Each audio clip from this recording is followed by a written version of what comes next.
having you on the program and for your insight. We now move on. North Korea is preparing to send up to 30,000 additional troops to support Russia in its war against Ukraine. That's according to local media reports. The soldiers are expected to arrive in phases by November, joining Russian forces during large-scale offensives. This would be a major increase. North Korea had already sent around 11,000 troops last year, a move President Vladimir Putin confirmed only recently. At the same time, US military aid to Ukraine is facing delays, with Washington reportedly pausing shipments of air defense missiles.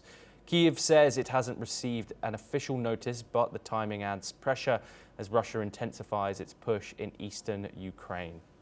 Russia is making ground near Pokrovsk and Konstantinivka, key towns for Ukraine's supply routes. Ukraine's top commander says over 111,000 Russian troops are now concentrated in that zone. Meanwhile, reports suggest Russian generals may be training North Korean troops and that over 6,000 personnel will also be sent for mine clearing and rebuilding work inside Russia. The move signals deeper military ties between Pyongyang and Moscow and growing challenges for Ukraine on the battlefield. We're now joined by Dr. Sanjay Kumar, who's a journalist from the Korea Herald. He's located in Seoul. Thank you very much, Dr. Kumar, for joining us on the program.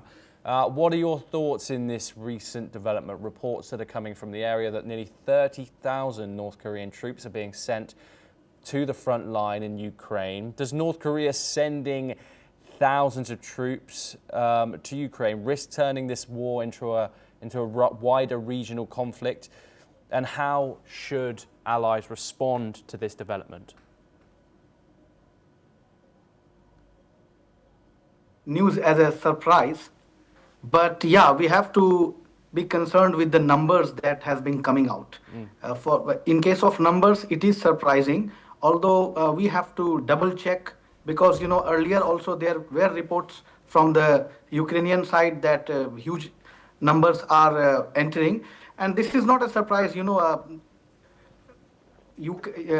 Russia and North Korea has undergone a defense treaty, we should not forget, in November last year. So this should not be taken as surprise, and not only on the military side, but if we see the political cooperation between Russia and North Korea in the last couple of months, it is growing, and it is growing, cutting across politics, culture, and even military ties, not only on ground, but behind the ground as well. You can see there are training exchanges. If you can see, just last 2-3 days before, the Kim Il-sung Military University president was there, like Kim Gum-chol, and he was also there, and things are moving in a very, we can say, multi-dimensional direction.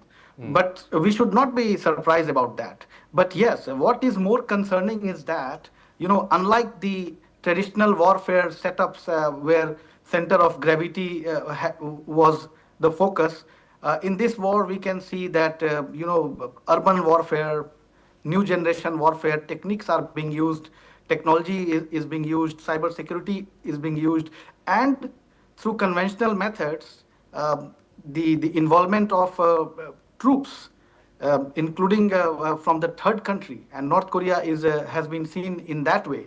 But we should not be taken. We should not take it as surprise, because this is not a new thing. But yes, numbers, we have to be very careful, because every time numbers come, and it is being differentiated by different sources. For example, recently there was a news in South Korea also popularly that 600 soldiers who died from North Korea had been paid tribute by Kim Jong-un. So that was also a news of surprise to many in Korea. Like 600 people died, and many more may die in future as well. So it is concerning. That means there is a huge involvement of troops, which is alarming from South Korean perspective. But in warfare it happens, and we should not take it as big surprise. And Dr. Kumar, what is your view on Ukraine's current position in the war? If these reports turn out to be true, we know that Russia is getting 30,000 new North Korean troops on the front line. We've also had news of US military aid to Ukraine facing serious delays. Some say Washington halting it. What is your thoughts on Ukraine's current position? For Ukraine, it would be a big setback because when you have to motivate the the soldiers on the battleground, when you are fighting with a very big power like Russia, uh, you need more support, and that support has been seen from the European side. But one thing which was missing is that in the form of human power, like human troops, had not been in huge numbers being sent from the European countries who are in support of Ukraine. And US military involvement is also unlikely in current circumstances.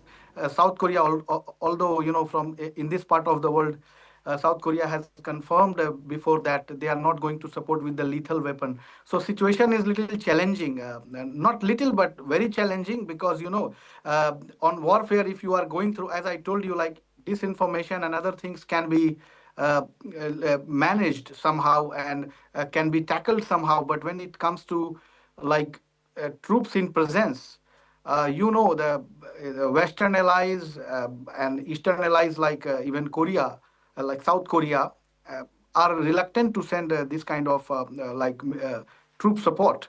So it is very challenging, and I would say a very embarrassing situation right now turning out. So I think only the ceasefire talks and the President Trump's involvement can prove very helpful in this way, in this situation.